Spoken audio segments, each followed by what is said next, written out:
everyone keeps talking about how strange everything feels right now. It's so funny. But then and then it kind of gets to the point where you're like, well, what are you going to do about it?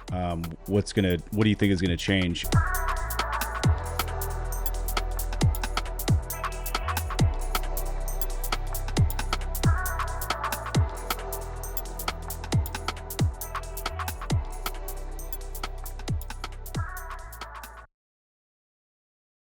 What's going on in the UK? A lot is going on in the UK. So we had a new budget from the government that came out, and there's a lot of like uncertainty that is going on in the market. A lot Hmm. of people are like, yeah, that sort of weird sort of in between period of like wanting to commit to things, but not really wanting to commit to things, Yeah.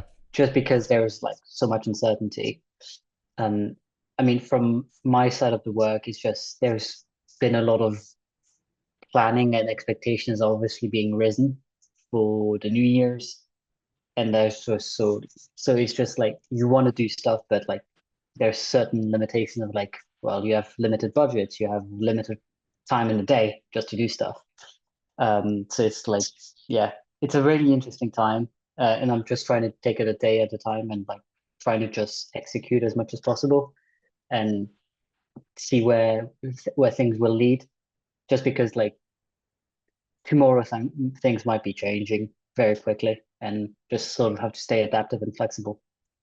I think that it's even with all the options and with all of the abundance and, like strategies and information and topics and data, it feels like it's harder for people to make a decision now than ever because you don't know what's coming down the pipeline next. Is maybe it's like a forecasting thing? Is that kind of the way you see things? Yeah, it is a forecasting thing, but also it is just the speed of technology evolving. Um, People are like with so much technology evolving so quickly, people like always have like object permanence of like their attention span is like just so small nowadays that they're moving from one thing to the other to the other to the other. And Yeah. it's just getting a good consistent flow of work and like of progress done feels like it's getting harder just because people's attentions are so much shorter Yeah. and getting buy-in from prospects is getting so much more complicated. And so in turn, companies internally being like, okay, so we have to continue to evolve, we have to continue to move on to the next big thing. I like, for example, today I had a call with our Google advertisement rep, which I mean, kudos to him for doing this job. It's a bit of an ungrateful job.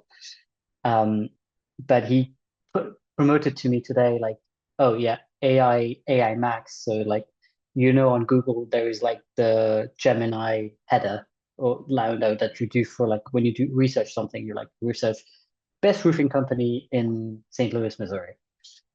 There's going to be like there's a there's a little header, and now apparently in the United States they've started rolling out. You can basically bid to be in certain keywords within Hmm. that AI sort of widget, Overview. Yeah. and that's like just the speed of innovation. Like it's just like, for me as somebody who's already very like cautious around AI, that's just another thing of being like you're leaning into something that people are still struggling to like adopt, Right. which in a way is like I understand, but at the same time it's like you're like that now my boss is probably going to ask me like, oh, how do we make sure that we're in Google advertisement on AI? Right. And I'm like, oh Right. God, Right. another thing to worry about. Great. Okay. Uh-huh. All right. Well, let's see. Do you have 3 hours? No. Well, I think that's a challenge for everyone right now too. Just like the amount of places you can be and what is the best, what is truly going to be the the place you need to focus on or the places you need to focus on first. But yeah, I mean, that's actually a really good point that you bring that up too, because, um, I mean, you hear so much about, um, you hear a lot about how things just aren't working anymore. is it that things aren't working, or is it just that people not? take the time to make them They work. don't know what they're right. It's one of those things where there's so much information out there, but it still takes a lot of time to build experience. And so you could jump into 10 different options, 10 different platforms, stand them up, test them.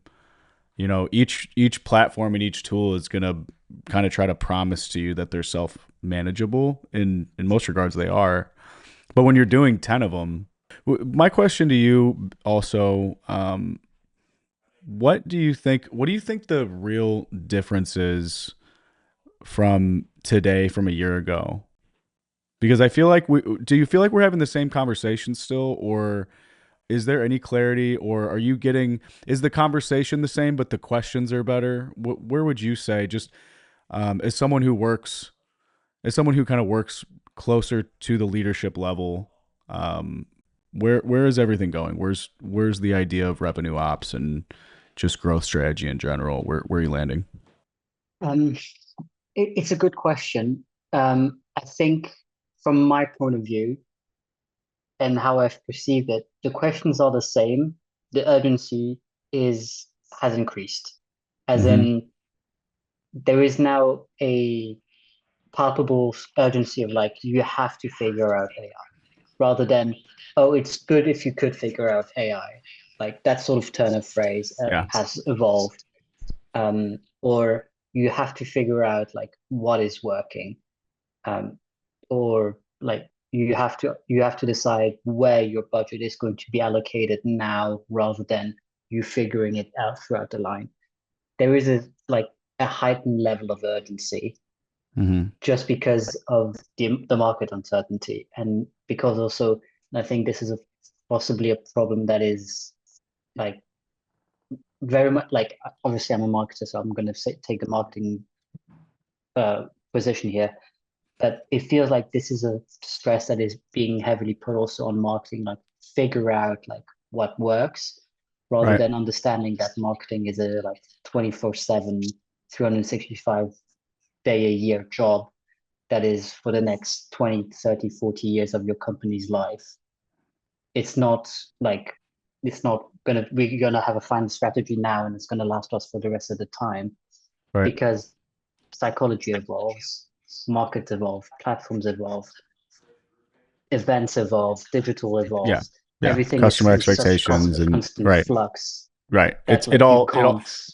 there's like it's like you get the conversation starts and it's about meeting a threshold that you know is going to change, and however quickly it changes is anyone's guess. And the threshold is never accomplished.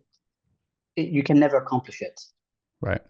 because it's always the goalpost is always going to be Your being moved German side forward. is coming out. Your German side is coming out. The endless work of the Ubermensch. But but but that's like how a company runs. It's like the Yeah. job is never done. Yeah. And like granted for sales, it's the same thing. It's always like bigger and bigger targets. For marketing Yeah. is always like getting more and more leads, getting more and more traffic, getting more and Yeah. more mentions, whatever. We were doing this and it was working well. Why isn't it Right. not working anymore? Oh, because you're asking for 50% increases on everything. Right. The Right. what Right. worked then doesn't necessarily work now. No. And so with everything going on, okay. So just to clarify too, my thoughts on this are pretty clear on kind of how you can steer and you can shift based on what your marketing strategy really is.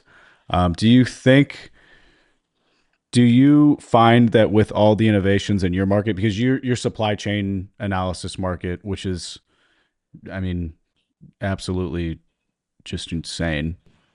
So you're basically competing with Amazon. No, you guys have a lot on your plate, but my question kind of becomes, um, do you feel like do you feel like if you were to ask about the supply chain logistics and data logistics market, where do you think the content and the experience is going? And because the obviously the decision making pool on that sale is super wide.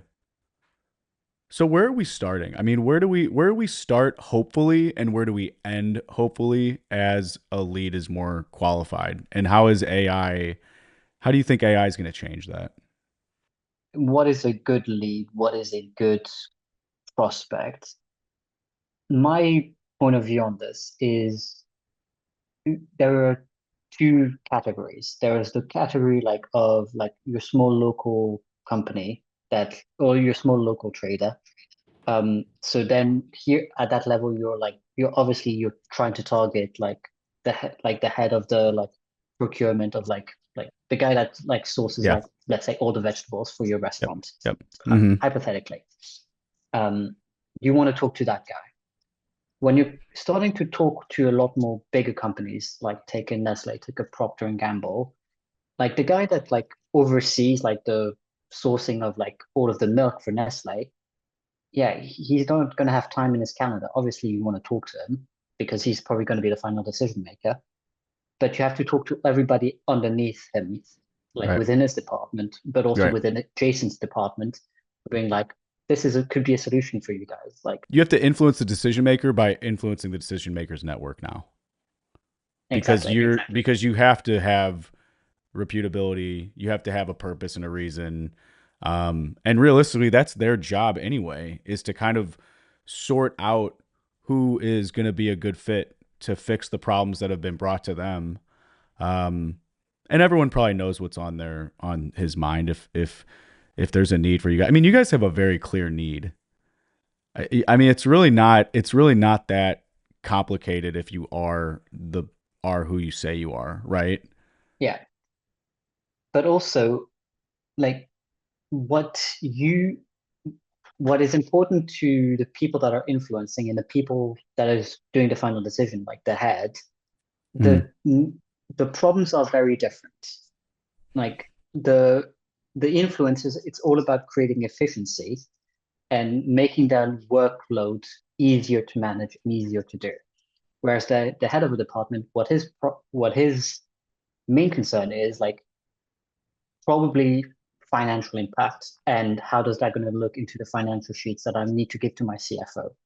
yes, yes, and that itself, that's a great question because I always tell, or a great point because I always say to people and leaders, I go, we're not actually getting visibility if we're not one helping them solve a task and then understand the next task, right? So you're saving them time immediately. You're solving a task. You know all those fun words that we've used for years: authority and Yeah. helpful content. I don't think things actually stick unless they're inherently useful. I think being helpful one time is a death sentence. Um, so you have that aspect right there where you really need to be helpful. You need to help them solve tasks. And then two, you got to train them how to think and how to compare value and then framing the trade-offs of like, hey, this is what the outcome's going to be if you go with this over us. Um, that's a really big leap. That's a really big leap in terms of the way people are creating content or the way people have their strategies outlined now. There's so much noise that they have to realize that they're not just fighting the competitors now; they're fighting the distractions as well. Yeah. I mean, yes, fighting the competitors in the distractions. I would be depending on obviously depending on what service or what product you're selling, the competitors are going to be more or less impactful and like something to build sort of that usefulness is like something very standard in SEO, which is competitive pages, like doing comparisons, and you can obviously optimize that for AI as much as you Mm. want, Yeah. because AI is like it's basically just a crawler. If you structure a page correctly, it'll just read it and it can learn from that. Um, but fighting off the distractions is the more interesting element of this because in a way, depending on who you're targeting, your brand almost can become a distraction tool or as just an like it can be the metaphor like I used with some of my um with a colleague that I was talking about, like I was grabbing dinner with the other day, was your brand, your LinkedIn page can just become a YouTube page in Right. theory. Right. Because Right. you see it, like for example, there's a brilliant B2B company called Funnel. They're based out of Finland, I think Finland. Um, Basically, there's like their LinkedIn is just basically their social media team having an absolute laugh. Or Mm-hmm. another one that is based in the UK, Monzo. If you haven't looked at Monzo LinkedIn, it's hilarious. They are paying somebody who's called Greg, who works in another department, just to shit on the company, and it's hilarious. But that just like that's the thing is, it becomes resonance, and it becomes part of the distraction, Right. which can be good, but also can Right. be to the detriment, because then you can lose credibility if if you don't do it within the right industry. Right. Right. Yeah, I think I'm seeing what you're getting at too, where it's like you're focused. It sounds like you're focused on culture. If it sounds like you're focused on like a real experience, right? Not just building a strategy, but building a living, breathing, you know, an identity that people can resonate with. And I really like that though. I really like the fact that I'll be checking them out too. I'll be checking out Mondo and Funnel, whether or not they're in Finland. That's gonna be fine. That's Yeah, gonna be fine for it's the end of the day. I can't remember exactly where anytime. they're based For out of. you, it is. For you, it is. Every time another country comes up in our discussions, I'm so privileged to have European friends.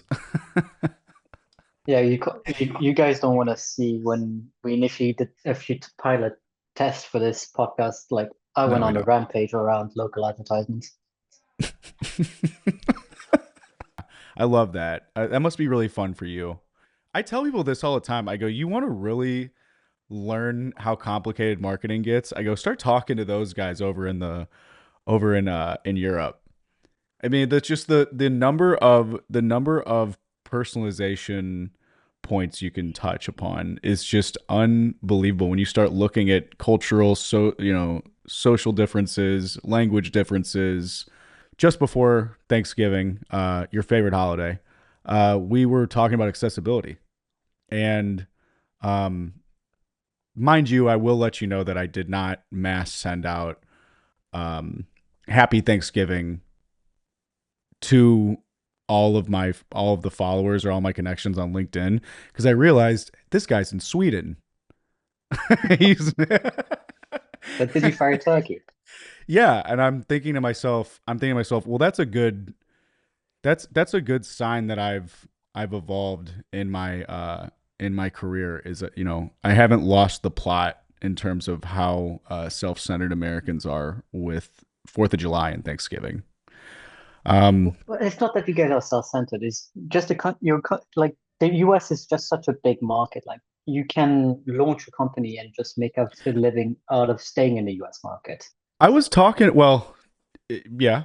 Um, it's not necessarily for the weak of heart right now, but yes, you can. Oh, that's everywhere. There I want to there's a say. big no, there's a big shift. That was actually what was on my mind was um the economy and the United States economy. And we've had a lot of conversations about um I mean, we started off already with tech innovation. I don't think we're going to innovate our way out of the hard work that needs to be done. Is that fair? Is that fair to say that if you are a business leader and you know there's a problem, you're gonna need to make sure that you get on it, like you said. I really like the point that you made earlier too, which was, we've shifted from yeah, wow, this is really interesting. I wonder what's gonna happen to we need to figure this out right now. We need to really start looking at how the landscape is affecting us already. I feel like everyone's pipeline has started to see signs. Um, and that's really no matter who you are, no matter if you were, first mover on AI search or not. There's probably something that is in the equation that you're still trying to figure out.